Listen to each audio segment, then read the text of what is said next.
bendiga, pastor, juntamente con todos los oyentes. Pone la hermana Sonia. Le damos gracias al Señor por esas bendiciones. Que llegue esta hora y es la hora donde los hermanos comienzan a impartir bendiciones sobre nuestras vidas. Le damos gracias al Señor por la misericordia que el Señor tiene con cada uno de nosotros. Si tiene allí entonces su Biblia a mano, le vamos a estar dando lectura a la palabra del Señor y lo hacemos en el nombre del Padre, del Hijo y del Espíritu Santo. Amén. Y dice la palabra del Señor en esta hora para ustedes y también para mí. Entonces ellos le dijeron: ¿por qué los discípulos de Juan ayunan muchas veces y hacen oraciones, y asimismo los de los fariseos, pero los tuyos comen y beben? Él les dijo: ¿podéis acaso hacer que los que están de bodas ayunen, entre tanto que el esposo está con ellos? Mas vendrán días cuando el esposo les será quitado. Entonces, en aquellos días ayunarán. Les dijo también una parábola: nadie corta un pedazo de vestido nuevo y lo pone en un vestido viejo, pues si lo hace, no solamente rompe el nuevo, sino que el remiendo sacado de él no armoniza con el viejo. Y nadie echa vino nuevo en odres viejos. De otra manera, el vino nuevo romperá los odres y se derramará, y los odres se perderán. Mas el vino nuevo en odres nuevos se ha de echar, y lo uno y lo otro se conservan. Ninguno que beba del vino añejo quiere luego el nuevo, porque dice: el añejo es mejor. Bendito sea el nombre del Señor. Vemos entonces, hermano, aquí cuando le preguntan, recuerdan que habíamos visto que los doctores de la ley y los fariseos, sentados, escuchando en el banquete de Leví lo que el Señor hacía y lo que el Señor decía para juzgarle. Aquí, como no tuvieron ocasión en el primer intento, arremeten nuevamente y le preguntan. Por eso dice el verso 33: entonces ellos le dijeron. ¿Quiénes son ellos? Dice la palabra del Señor: y Leví le hizo un gran banquete en su casa, y había mucha compañía de publicanos y de otros que estaban a la mesa con ellos, y los escribas y los fariseos. Aquí el Señor le está respondiendo precisamente a los escribas. Cuando dice: entonces ellos le dijeron, ¿quiénes son los ellos? Los escribas son los ellos. Porque los escribas llaman y citan como ejemplo a los discípulos de Juan el Bautista, que no le creían. El Señor declaró que no le creían, pero citan como ejemplo las oraciones y los ayunos que hacían los discípulos de Juan el Bautista. Y citan como ejemplo las oraciones y los ayunos que hacían los discípulos de los fariseos. Dice el verso 33. Entonces le dijeron: ¿por qué los discípulos de Juan ayunan muchas veces y hacen oraciones, y asimismo los de los fariseos, pero los tuyos comen y beben? Se ve que estaban bien preocupados, hermano querido, por el accionar de los discípulos de Juan el Bautista y por los discípulos del Señor Jesús. Y había una notoria diferencia entre unos y otros. ¿Cuál era la diferencia? Los discípulos de Juan el Bautista y los discípulos de los fariseos, para acercarse a Dios, debían hacerlo en forma penitente. Por eso es el ayuno que ellos hacían era un ayuno penitente. Cuando habla el Señor y les hace ver esto, ellos tienen que comprender que sus discípulos no necesitan acercarse al Señor porque el Señor está con ellos. Hay diferencia. No estaba con los discípulos de Juan, el Señor no estaba con los discípulos de Fariseo, pero sí estaba con sus propios discípulos. Entonces el ayuno penitente, que era un acercamiento espiritual hacia Dios, era estar más cerca del Señor a través del ayuno penitente, no lo necesitaban los discípulos del Señor Jesús, porque hasta Juan se recostaba sobre el pecho del Señor Jesús. Más cerca que eso, imposible. Por eso es que el Señor le responde de esa manera. Ellos también podrían en ese tiempo haberse acercado al Señor Jesús, pero rehuían del Señor Jesús. Huían de la luz, como el Señor Jesús le dijo. El que hace lo malo, huye de la luz, para que sus obras no sean redargüidas.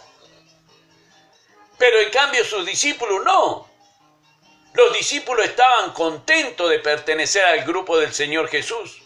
No pertenecían al grupo de Juan el Bautista. Es más, los discípulos de Juan el Bautista, hablando de Andrés y hablando de Juan, cuando vieron la forma de predicar del Señor Jesús, dejaron a Juan el Bautista y siguieron a Jesús. Y eso es lo que Juan el Bautista decía. Hay uno que viene tras de mí, el cual es más grande que yo. Es necesario que él crezca y que yo mengüe. Entonces, aquí vemos que los escribas tenían bien visto y bien observado el accionar de cada una de las personas. Tenían esa ocupación, más allá de conocer y de escribir la palabra del Señor, de preocuparse en investigar la vida de cada uno. Por eso es que hablan de los discípulos de Juan el Bautista. Por eso es que hablan de los discípulos de los fariseos. Por eso es que hablan de los discípulos del Señor Jesús. No es que conocían a uno, los conocían a todos. Sabían cómo se comportaban cada uno de ellos. Entonces, vemos que cuando ellos interrogan al Señor Jesús, le hacen notar al Señor Jesús algo que ellos decían, bueno, se le ha pasado por alto al maestro que no los manda a ayunar como lo mandan los fariseos. Se le ha pasado por alto al maestro que no los manda a orar como lo mandan los fariseos. Se le ha pasado por alto al maestro que no los mandan a ayunar y a orar a sus discípulos como los manda Juan el Bautista. Bendito sea el nombre del Señor. Cuando el pueblo de Israel ora a Dios. Cuando los discípulos de Juan el Bautista oraban a Dios. Los discípulos del Señor Jesús, teniéndolo a Jesús al lado, aquel que Tomás le dijo, Señor mío y Dios mío, tenían menos necesidad de la oración, porque estaban junto con Dios. ¿Quién era el Señor Jesús? Estaba allí, convivían y compartían. A veces, hasta las necesidades que tenían, las compartían con el Señor Jesús. Por eso es que el Señor les hace esta aclaración. Ellos, para haberse librado de la oración y del ayuno, podrían haberse acercado al Señor. Mientras el Señor estuvo, podrían haberse aliviado esa carga que ellos tenían, esa penitencia que ellos hacían. Podían haberla aliviado porque el Señor estaba con ellos. Y ese es el motivo y esa es la respuesta que el Señor les da. El Señor les dice en el verso 34, Él les dice, ¿podéis acaso hacer que los que están de boda ayunen entre tanto que el esposo está con ellos? Vemos entonces que las bodas en Medio Oriente, allí en Jerusalén, en toda la parte de Judea, de la Palestina, donde el Señor habla y en el tiempo que el Señor habla, la boda se extendía por 8 días. No era una cena únicamente de una sola comida, sino que se extendía por 8 días, donde el novio estaba, como quien le dice hoy en día, haciendo una despedida de soltero, estaba con todos sus amigos más íntimos a quien él había invitado, compartía con ellos, se gozaba con ellos, comía con ellos, bebía con ellos, estaban con sus amigos. Eso es lo que el Señor Jesús le hace ver. Así era una boda en el tiempo del Señor Jesús. Nosotros vemos el relato en la boda de Caná de Galilea, allí en el Evangelio de Juan. Pero vemos que tenían esas tinajas llenas de vino y se les había acabado el vino. ¿Por qué? Porque no era la cena de una noche. Cualquiera podría haber previsto para la cena de una noche. Pero cuando la comida iba a extenderse durante 7 u 8 días, que por lo general era 8 días, entonces ahí sí ya podía comenzar a faltar, y precisamente faltó el vino en esa boda. Entonces vemos que era el motivo, el regocijarse, el comer, el beber, mientras el novio, quien hacía la boda, brindaba más alimento.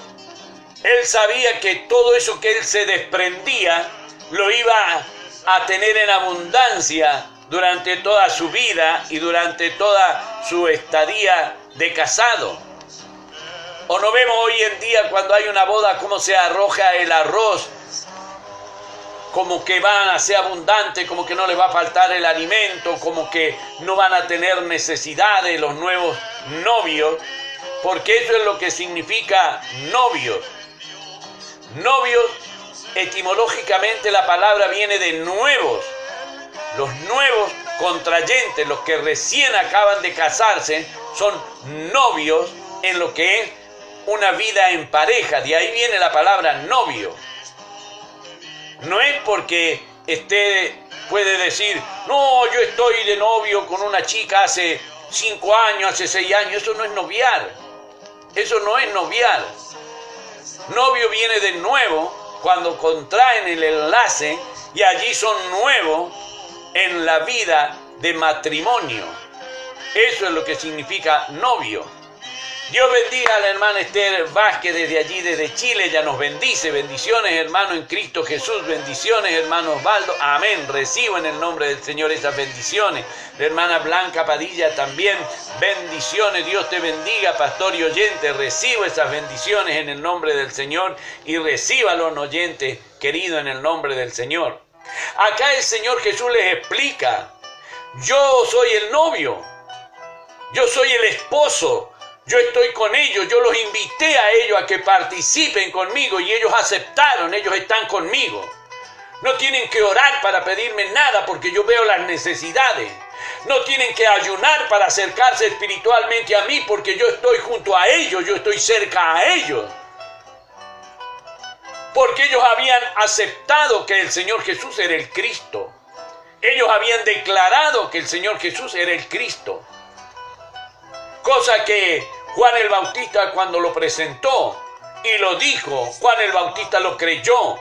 Pero muchos discípulos de Juan el Bautista quisieron permanecer fiel a su maestro y siguieron la doctrina de Juan el Bautista. Tal es así que cuando él está en la cárcel, envía a 2 de sus discípulos a que le pregunten al Señor Jesús, ¿eras tú el que había de venir o esperaremos a otro? Entonces, si ellos no querían acercarse al Señor Jesús, debían hacerlo a través de la oración y a través del ayuno. Dios bendiga a mi hermana Nelly, el Señor la llene de su gracia. Ella nos pone bendiciones, pastor, para usted y para todos los oyentes. Amén. Vemos entonces, hermano querido, por qué muy pocas veces se escuchan predicaciones de este texto. ¿Por qué los discípulos de Juan ayunan muchas veces y hacen oraciones? ¿Por qué asimismo de los fariseos? ¿Pero por qué los tuyos comen y beben? Porque el ayuno y la oración penitente era un acercamiento espiritual al Señor. Y los discípulos del Señor no necesitaban acercarse al Señor porque estaban cerca. El Señor Jesús declaró, el Padre y yo somos uno. Si estaban cerca del Señor Jesús, estaban cerca de Dios. Hay que entenderlo como la palabra del Señor lo explica, para que nosotros no le preguntaríamos eso, porque lo sabemos, porque lo comprendemos, porque lo aceptamos así. Pero el Señor bien dice, y por eso ahora nos toca orar y ayunar a cada uno de nosotros. Él dice, mas vendrán días, verso 35, cuando el esposo les será quitado, entonces en aquellos días ellos ayunarán. Y no permanecieron así después de la resurrección del Señor hasta el derramamiento del Espíritu Santo. No permanecieron en ayuno, no permanecieron en oración hasta que fueron investidos de poder de lo alto. Tenía que cumplirse la palabra del Señor. Él le dijo, ahora ustedes no lo ven que ayunan porque yo estoy con ellos. Pero cuando yo no esté con ellos, ellos van a ayunar, ellos van a orar. Y así lo hicieron. Ahí es donde nosotros podemos comprenderlo de la palabra del Señor, la respuesta que el Señor les da. Y aprovecha el Señor para decirles esta parábola. Les digo también una parábola. Nadie corta un pedazo de vestido nuevo y lo pone en un vestido viejo, pues si lo hace, no solamente rompe el nuevo, sino que el remiendo sacado de él no armoniza con el viejo. Desen cuenta, le dice el Señor. No se puede pedir lo imposible. No se puede pedir porque no se va a llevar a cabo, porque no armoniza, no queda bien. Le da otro ejemplo que ellos conocen más. Tal vez no podrían conocer mucho lo de los vestidos, porque no era la dedicación de ellos, la confección de vestidos, porque era una tarea que realizaban también las mujeres, las hermanas. Por eso es que cuando el hombre comienza a confeccionar, sale el sastre. Allí es donde vemos que ese oficio nace de la confección de la vestimenta. La hermana Lisa nos bendice. Bendiciones, pastor. A cada oyente y hermano las recibimos en el nombre del Señor. Ahora le va a hablar de algo que ellos, que fueron nómadas durante 40 años, sabían preparar muy bien los odres y el valor que le daban a los odres. Dice la palabra del Señor, y nadie echa vino nuevo en odres viejos. De otra manera, el vino nuevo romperá los odres y se derramará, y los odres se perderán. Mas el vino nuevo en odres nuevos se ha de echar, y lo uno y lo otro se conservan. El odre, para curarlo, cuando lo hacían, para que fuera efectivo, después que habían preparado bien la piel de la cabra, después que la habían alisado y la habían preparado bien y la habían cocido, echaban en ese odre vino nuevo, para que en el fermento de ese vino, cuando comenzase a hincharse ese vino, cerrara todos los poros que había dejado la aguja al pasar en la costura. Pero en un vino viejo, en un odre viejo que ya estaba estirado, si le ponían vino nuevo, cuando el vino comenzara a hincharse, iba a reventar ese odre. Y se iba a perder el odre, no iba a servir más. Y no iba a servir más el vino. Entonces las dos cosas se iban a perder. Y eso es lo que el Señor les explica. Y cuando les explica esto, ellos lo saben bien, porque era algo habitual en ellos. Era una costumbre en ellos preparar los odres.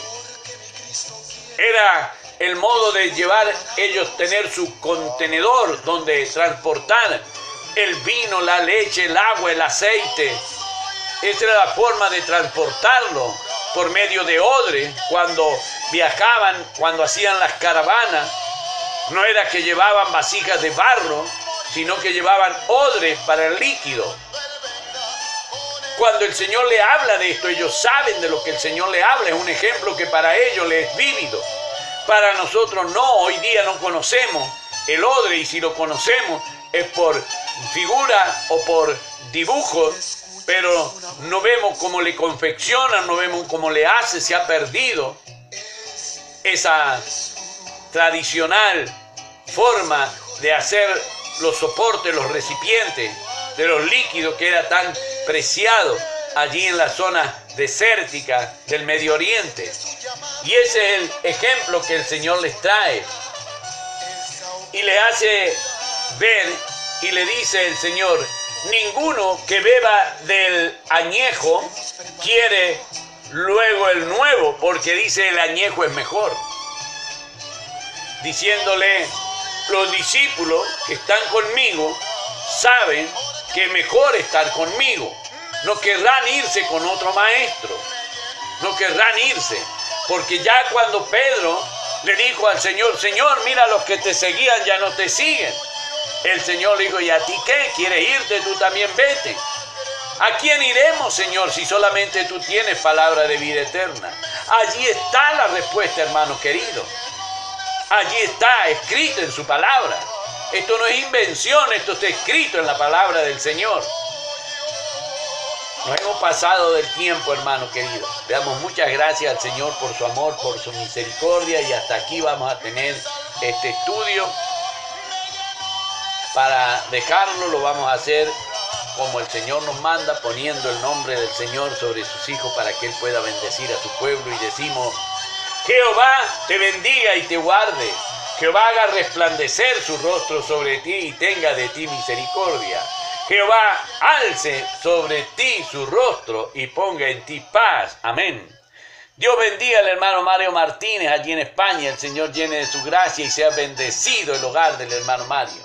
Hermano querido, recordemos entonces la oración por el sobrino del hermano Julián Salazar, por Rafael Bamba. Estemos clamando, estemos pidiendo también por la sanidad de este varón.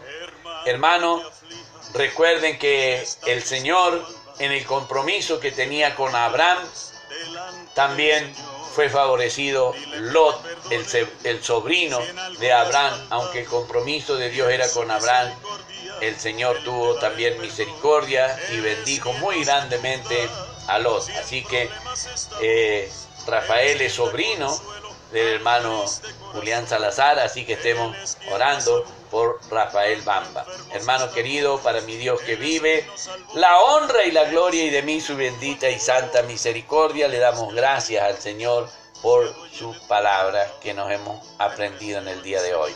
En nombre de Jesús, y deja que tus pasos Él guíe por doquiera. Amén. Y todas sus bondades tendrás en plenitud. Él es quien nos ayuda si en problemas estamos. Él es quien da consuelo al triste corazón. Él es quien da salud cuando enfermos estamos. Él es quien nos salvó en su infinito amor.